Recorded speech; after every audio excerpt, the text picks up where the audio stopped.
soy Jesús, ya escuché la voz de tu amor hablándome aquí. Más anhelo en alas de fe subir y más cerca estar de ti. Aún más cerca, cerca de tu cruz, llévame, oh Salvador. Aún más cerca, cerca, cerca de tu cruz,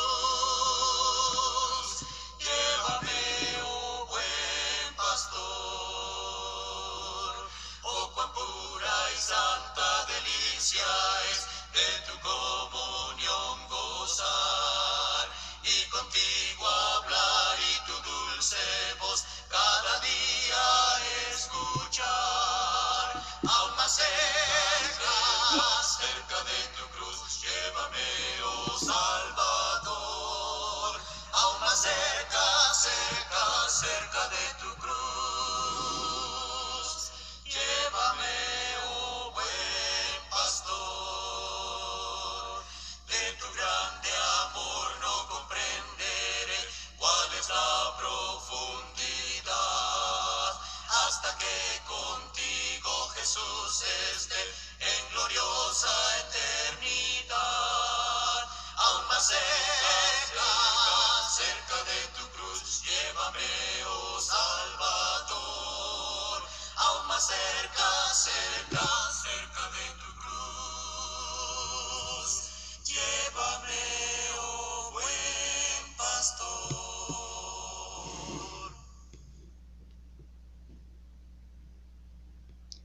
¿Qué pues diremos a esto? Si Dios es por nosotros, ¿quién contra nosotros? El que no escatimó a su propio Hijo, ¿cómo no nos dará también con él todas las cosas?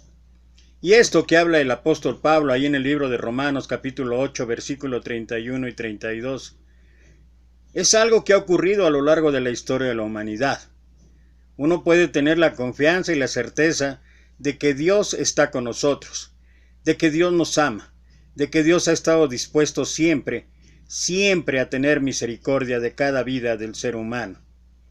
Pero es increíble que en todo tiempo, en todo lugar, no solamente en el pasaje que hemos estado analizando, que iniciamos el día de ayer, acerca de la crucifixión y muerte de nuestro Señor, sino también hoy en día parece un tanto incongruente, un tanto absurdo, la posición que en ese momento tenían especialmente los líderes religiosos, los fariseos, porque dentro de lo que ayer analizamos, iniciando allá el pasaje que nos indica el camino a la cruz, hay un versículo que habla y dice, hablando acerca de los vituperios, de la burla que estaban haciendo los líderes: el Cristo, Rey de Israel, descienda ahora de la cruz para que veamos y creamos.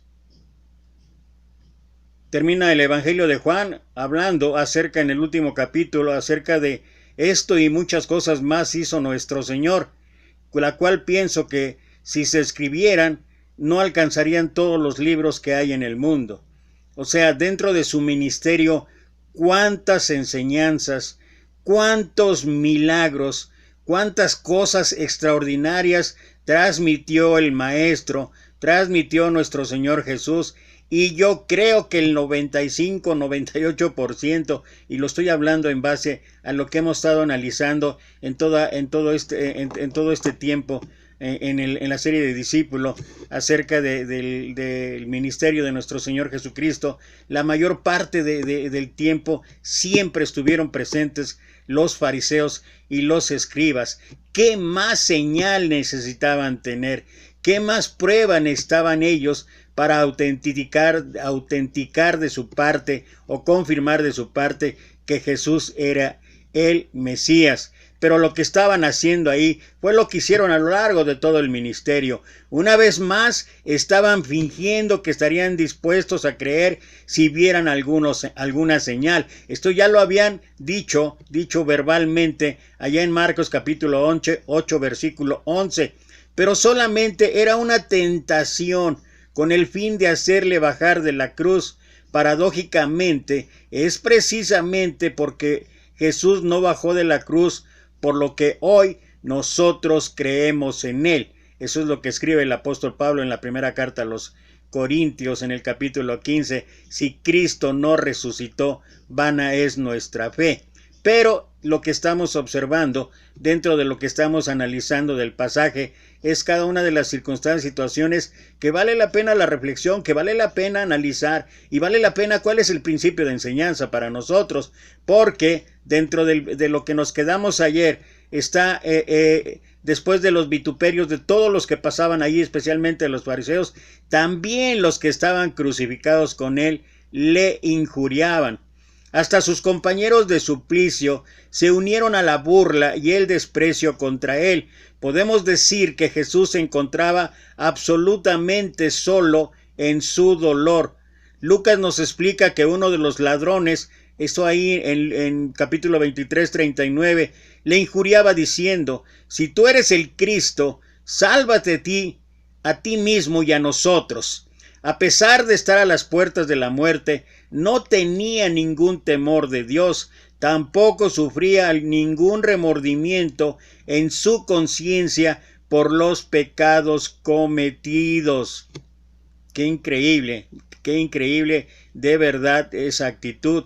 Sin confesión de su culpabilidad delante de Dios, sin ninguna expresión de arrepentimiento, sin ninguna petición de perdón divino, nada podía hacer el Señor por él. Y además, ¿qué sentido tendría en esas condiciones librarle de la cruz, salvarle de un castigo temporal que era consecuencia de sus crímenes?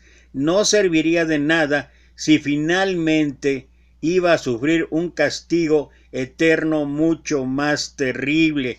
Lucas nos dice que el otro ladrón, que estaba también siendo crucificado, manifestó finalmente, porque al principio era igual que el otro, pero finalmente una actitud totalmente diferente, llegando incluso a reprender ahí a su compañero.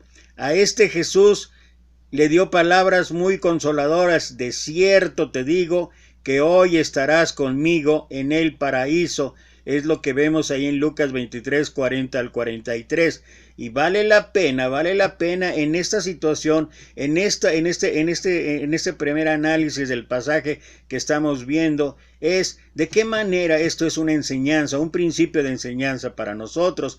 ¿Cuál es la actitud de los dos ladrones que tenemos hoy en día? Este es un análisis personal, así es que no pretendo imponer a nadie que si estás aquí o estás allá. No pretendo ser, como he visto muchas publicaciones acerca de lo que habla la Escritura en cuanto al pecado, en cuanto al resultado que va a haber para a los que quieran perseverar o permanecer en el pecado. Pero yo no tengo ningún derecho, no se me hace lógico, es una decisión personal. La Biblia es bien clara, y si fuésemos tan meticulosos en ese sentido de decir, si no te apartas de ese mal camino, mira lo que te espera. Y esto es cierto, pero se nos olvida también que no necesito ir a muchos lados en la Escritura, solamente con ir ahí a Romanos capítulo 1, versículo del 25 en adelante, donde habla y dice Pablo que la humanidad cambió la gloria de Dios por las cosas por él hechas.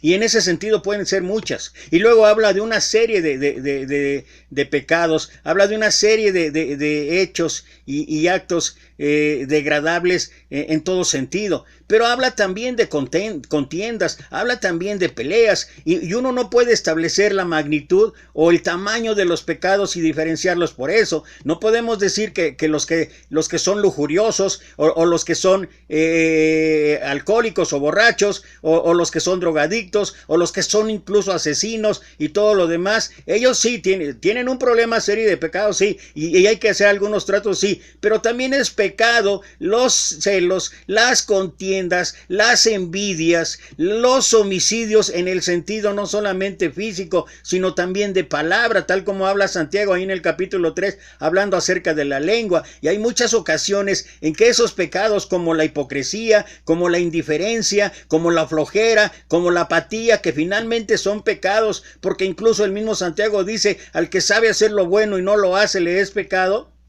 Todo eso es pecado, y todo eso nos puede llevar a un final en la eternidad que no deseáramos ahorita mismo de veras ni siquiera imaginar. Entonces hay que tener mucho cuidado, en las formas de expresión, en las formas en que uno a veces habla acerca de la Escritura, y lo que está en la Escritura es claro, y no tenemos que disfrazarlo, ni tenemos que adornarlo, ni tenemos que ponerle muchas cosas más. Simplemente la decisión es: aceptas o no aceptas al Señor, y si lo aceptas, vas a caminar en medio de un campo minado, porque los ataques de Satanás van a estar permanentes.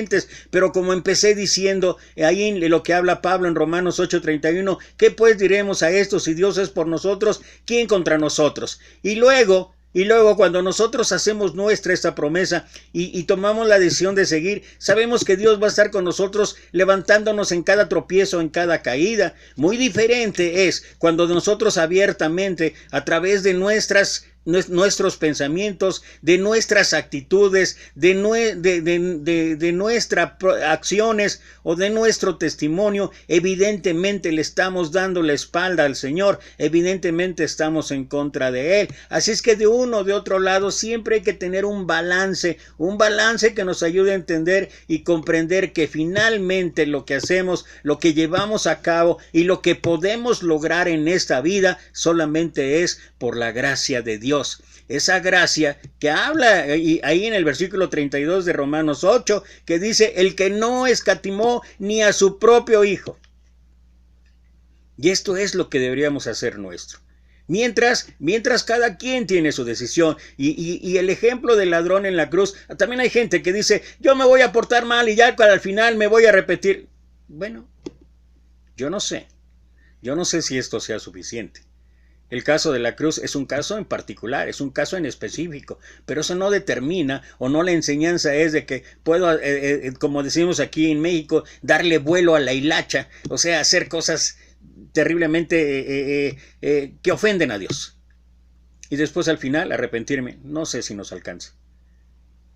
No tenemos nadie la capacidad de pensar. Y no creo yo que ese haya sido el propósito de Dios al mostrarnos esa enseñanza en la cruz con esos dos ladrones. Lo que sí sé es que a cada momento el arrepentimiento de uno de ellos, el decir de verdad, nosotros merecemos la muerte, pero él no hizo nada, él estaba sin pecado, y nosotros tenemos que en ese aspecto vernos al espejo y decir: si no fuera por la gracia de Dios, no sé qué sería mi vida, no sé de qué manera podría caminar, no sé de qué manera podría sobrevivir, incluso ahorita hablando de esta crisis.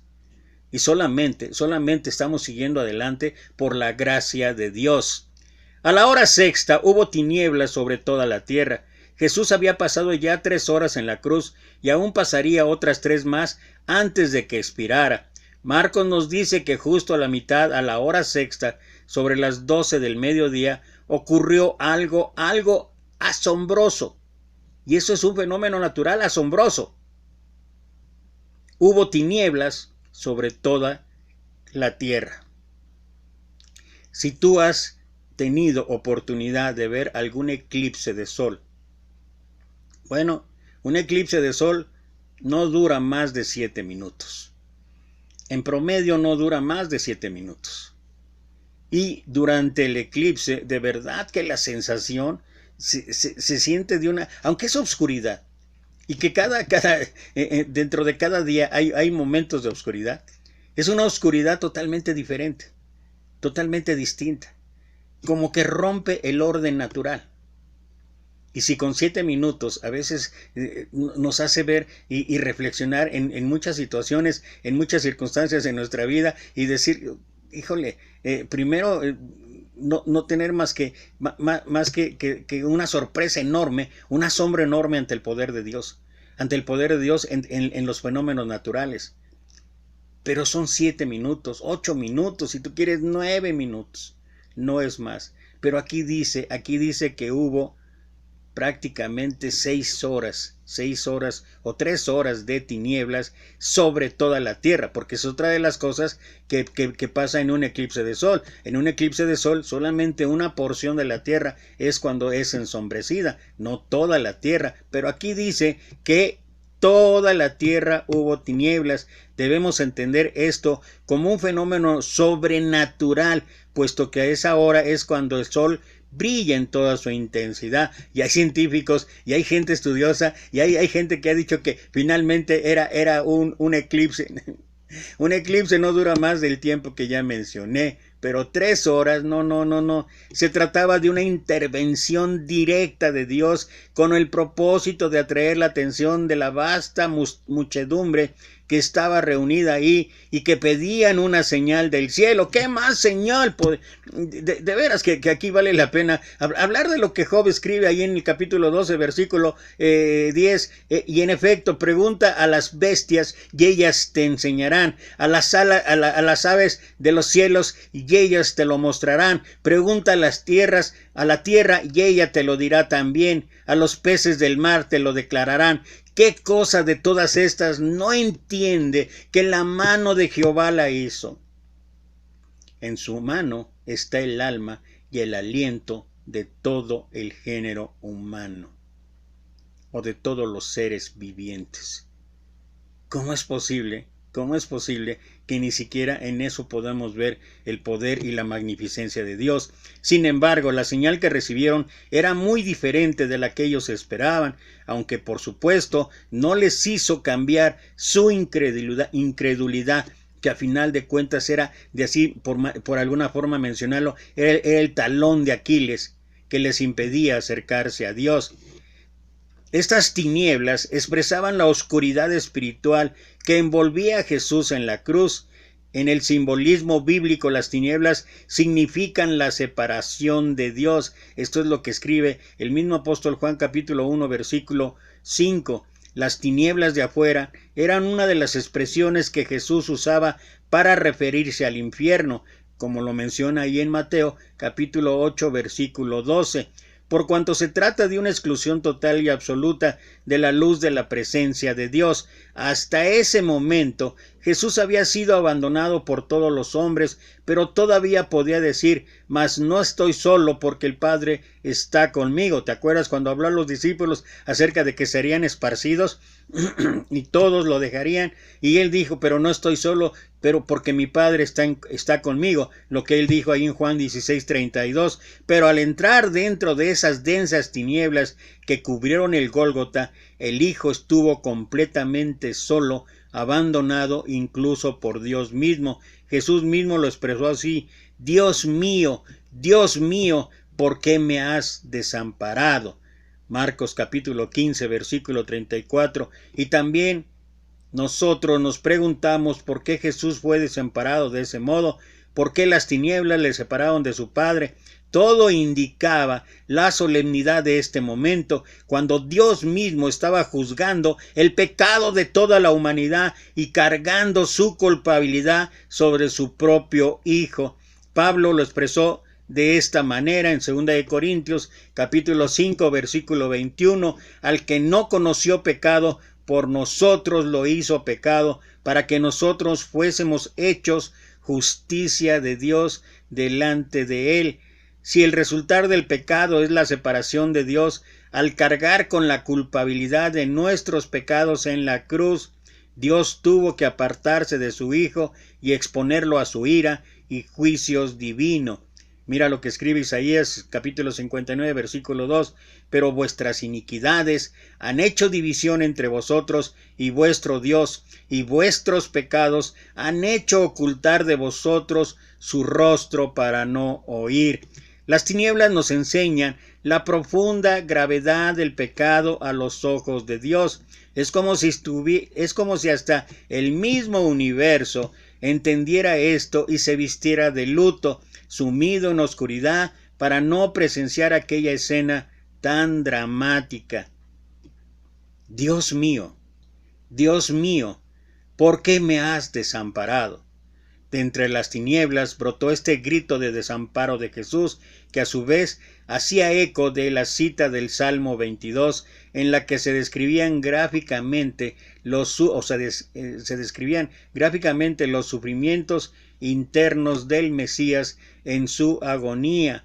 Versículo 1 y 2 del Salmo 22 dice: Dios mío, ¿por qué me has desamparado? ¿Por qué estás tan lejos de mi salvación y de las palabras de mi clamor?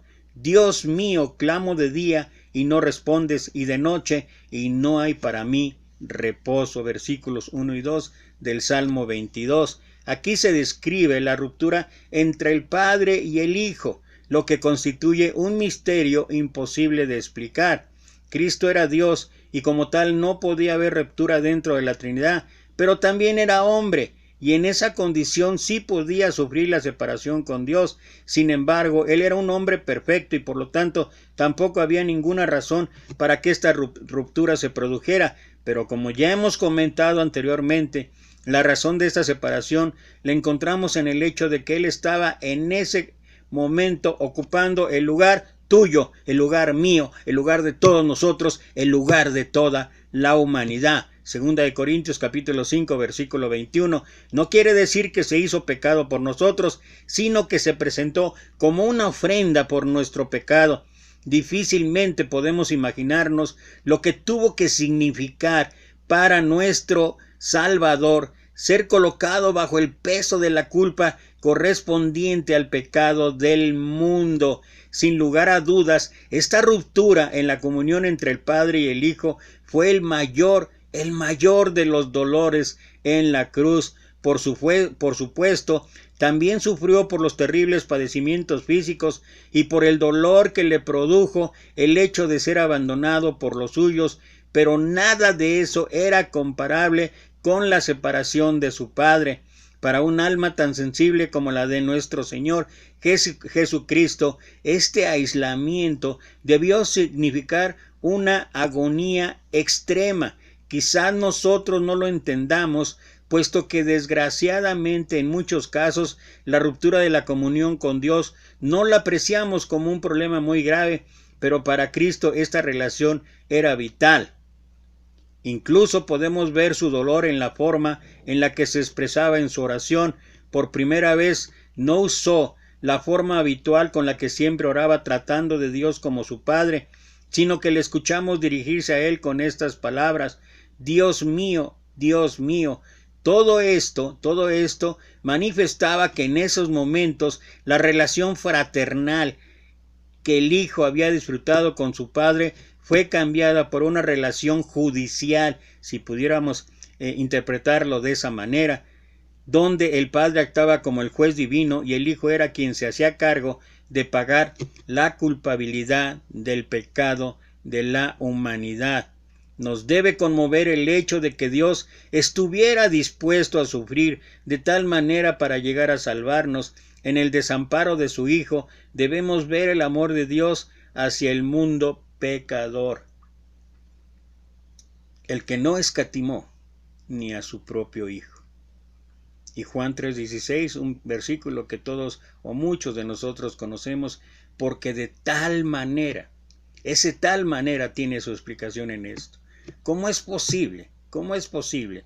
¿Cómo es posible que Dios estuviese dispuesto a aceptar? Porque también para Él era una forma de sufrir, de dolor, al ver a su Hijo entregado, y entregado por ti y por mí, entregado por gente rebelde, entregado por gente insensata, necia, por gente desleal, por gente infiel, y aún así permitirlo, porque de tal manera amó Dios al mundo, que ha dado a su Hijo unigénito, para que todo aquel que en Él cree no se pierda, mas tenga vida eterna, como explicaba el mismo Salmo 22, para que todos los fieles de todos los tiempos disfrutaran del auxilio divino en sus aflicciones. En el mismo Hijo de Dios tuvo que ser desamparado. Podemos decir que en la cruz Jesús hizo suyo y se identificó con el grito angustiado del mundo atormentado por la ausencia de Dios. Asumió así el clamor, el tormento y todo el desamparo de la humanidad perdida y en tinieblas, para que ésta pudiera disfrutar de la luz de la presencia de Dios. Y aún así, muchos de nosotros no entendemos. Y aún así, muchos de nosotros todavía dudamos. ¿Y por qué digo dudamos? No dudamos de todo lo que hemos estudiado, no dudamos de ver las cosas que están escritas ahí en la Escritura, no dudamos de la sana doctrina. No dudamos. No dudamos que la Biblia es la palabra de Dios. No dudamos que toda escritura es inspirada por Dios, útil para enseñar, redarguir, corregir e instruir en justicia, a fin de que el hombre de Dios sea perfecto, enteramente preparado para toda buena obra. Pero la duda empieza cuando empezamos a actuar. La duda empieza cuando tenemos que enfrentar situaciones como las que estamos viviendo hoy en día. Situaciones que se van alargando y se van alargando y se van alargando. Situaciones que nos llevan después de 5 meses todavía algunos a preguntarnos, ¿de verdad, esta es una obra de las potencias? ¿De verdad esto es algo que ya va a cambiar el curso de la humanidad? ¿Y que ahora sí unos cuantos van a tener el poder y la potestad aquí en la tierra? El único Rey soberano es Dios, quien tiene en sus manos el control de todo lo que pasa en esta vida es Dios. Pero muchos de nosotros dudamos. Dudamos desconfiando que pueda haber la provisión diaria. Dudamos desconfiando que ya no tengo trabajo. Dudamos desconfiando de que la situación pueda mejorar en el aspecto material, en el aspecto laboral, en el aspecto familiar. Y sobre todas estas cosas, ¿qué pues diremos a esto? Si Dios es por nosotros, ¿quién contra nosotros? Entonces, de una u otra manera también nosotros dudamos.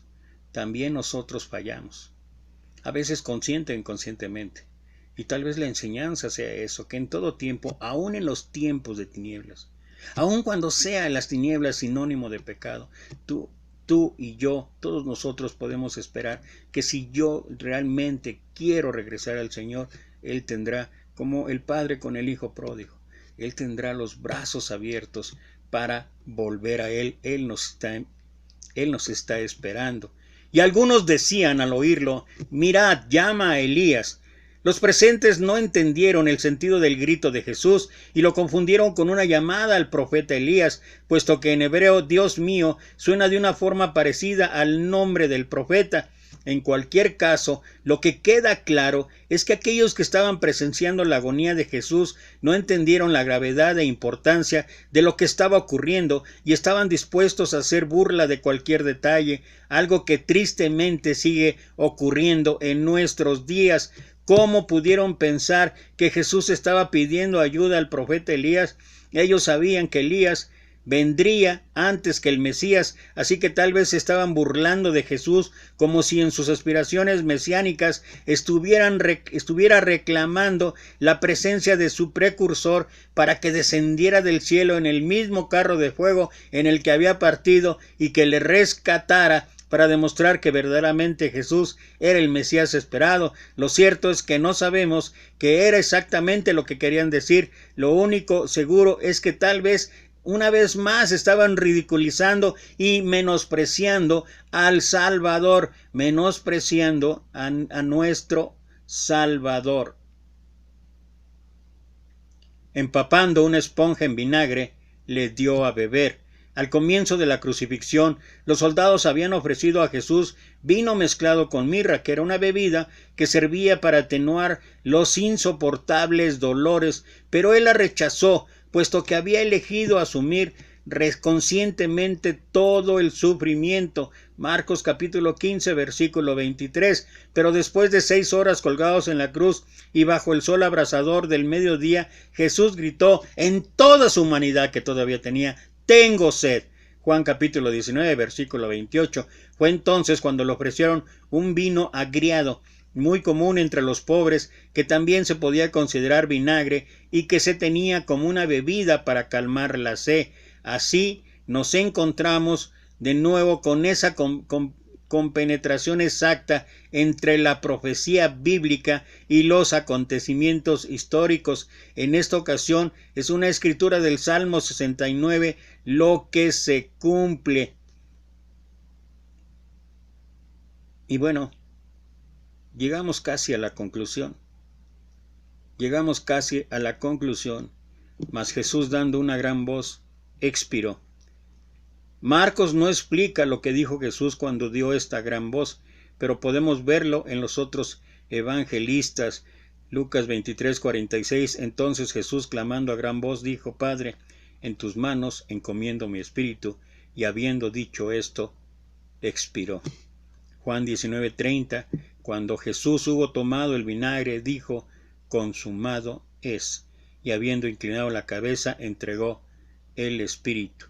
Ya hemos explicado que la muerte sobrevenía a los crucificados por el agotamiento producido por la agonía prolongada, que en ocasiones podía llegar a durar días enteros.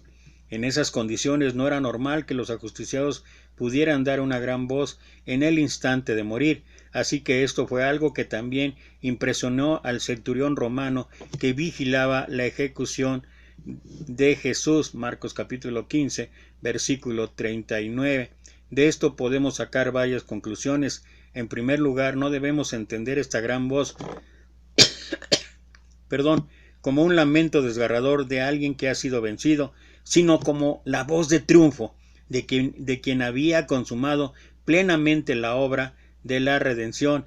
Y en segundo lugar, nos recuerda lo que Jesús había dicho anteriormente: nadie me quita la vida, sino que yo de mí mismo la pongo. Juan capítulo 10, versículo 18. En su caso no fue la muerte la que se acercó a él, sino que fue él mismo quien salió al encuentro de la muerte. Y esto también es una enorme enseñanza. Esto también es para nosotros una reflexión en todos sentidos, porque nos hace ver que finalmente en cualquier circunstancia, en cualquier situación de nuestra vida, podemos tener la certeza de que cuando hemos caminado, cuando hemos querido enfrentar las cosas o las situaciones de la mano de Dios, es muy probable, si es de acuerdo al propósito y el plan de Dios, es muy probable que en cualquier circunstancia vamos a salir más que vencedores. Y bueno, voy a tener que tomar otro mensaje, porque todavía aún después de que el Señor expiró, todavía la reacción, todavía las situaciones que están ahí, vale la pena reflexionarlas. Por eso quiero cortar aquí este mensaje y regresar prácticamente con lo que empecé.